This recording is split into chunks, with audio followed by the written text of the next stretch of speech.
Quatrième défaite de rang pour le Dering. À la fin du match, les mines sont crispées.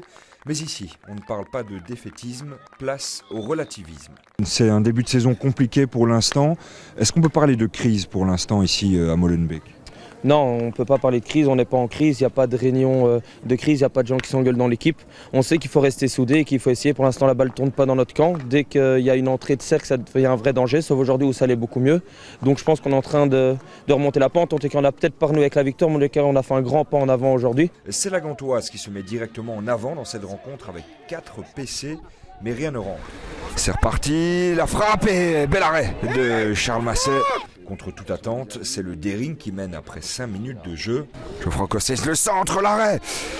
Et une possibilité ici peut-être pour Dijkmans qui se bat. Oui, est-ce que ça va rentrer? Voilà! C'est le Dering qui marque un premier but par Geoffroy Cossens. La Gantoise ne trouvera pas de solution jusqu'à la mi-temps. Le bloc défensif molenbeekois est solide. On savait que c'était une équipe défensive et qui jouait le contre, donc on s'y attendait un peu avant le match.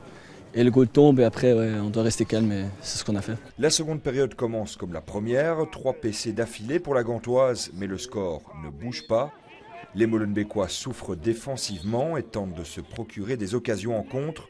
Les Gantois tiennent et vont finalement réussir à égaliser après une confusion générale dans la défense. Attention, est-ce qu'on peut frapper? Oui, c'est dedans.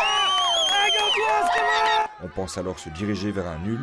Mais les surprenants promus ont des réserves. Ouh là là, c'est dangereux, c'est la Dino, c'est arrêté par Masset.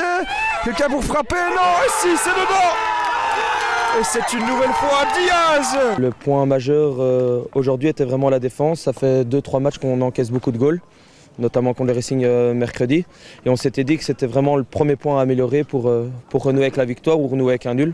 On a vu aujourd'hui quand on défendait d'arrache-pied, qu'on y allait à 200% en défense avant de penser à l'attaque, ça allait directement mieux. Le Dering accepte cette défaite avec philosophie. Sa défense a presque tenu le nul, mais il faudra être encore plus solide. Les Molenbeekois affrontent le Dragon à Anvers la semaine prochaine.